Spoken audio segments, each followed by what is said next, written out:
Hello friends, आज की कहानी है एक अनोखा दूल्हा। बेटियों में सबसे छोटी लाडली थी कविता। कविता सांवली रंगत वाली व स्वभाव की तेज थी। उसकी पढ़ाई में कोई रुचि नहीं थी, इसलिए उसने इंटर तक ही पढ़ाई की। पर वह दिमाग की बहुत तेज थी। सांवली रंगत और कम पढ़े लिखे होने के कारण उसके माता पिता को उसकी शादी की बहुत चिंता रहती थी और सुधीर बाबू को दामाद भी सरकारी चाहिए था। जो भी कविता को देखने आता उसकी सांवली रंगत और कम पढ़े लिखे होने के कारण उसे नापसंद कर देता था। एक दिन व्यापार के सिलसिले में सुधीर बाबू की मुलाकात राजेश जी से हुई। उनका एक ही बेटा था, रोहन, वह भी सरकारी मास्टर। राजेश व उनकी पत्नी शांति दोनों ही लालची प्रवृत्ति के थे। बातों ही बातों में सुधीर ने राजेश से अपनी बेटी की शादी की बात की। राजेश जी ने भी सुधीर के धन के किस्से सुने ही थे। बस फिर क्या था, बिल्ली के भाग से छीका फूटा। एक हफ्ते बाद राजेश बाबू अपने बेटे और शांति को लेकर सुधीर के घर पहुंचे।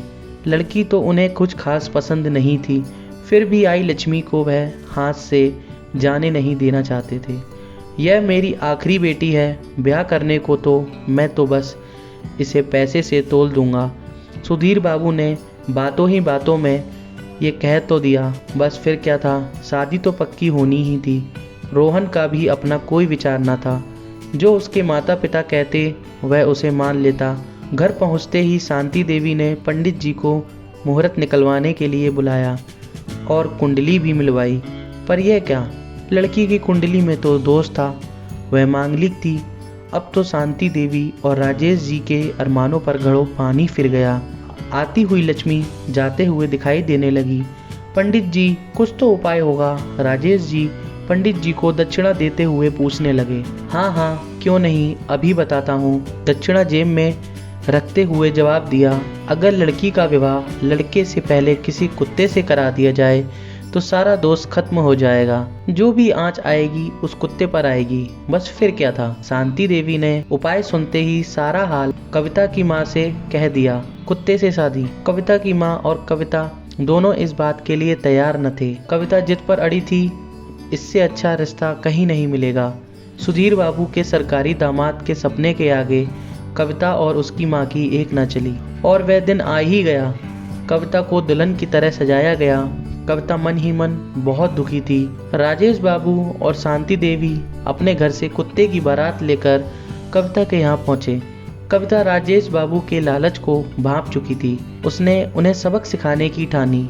कुत्ते को कविता के बगल में बिठाया गया और पंडित जी मंत्र उच्चारण करने लगे। शांति देवी कुत्ते का हाथ पकड़ के सारे कर्मकांड करवा रही थी। विवाह संपन्न हुआ। खड़े होकर बड़ों का आशीर्वाद ले लें। जैसे ही पंडित जी ने यह कहा, कविता उठ खड़ी हुई, तपाक से बोली, अब मेरा पति यही है, अब मैं किसी और से विवाह नहीं करूंगी। शांति देवी और राजेश बाबू अवाक रह गए।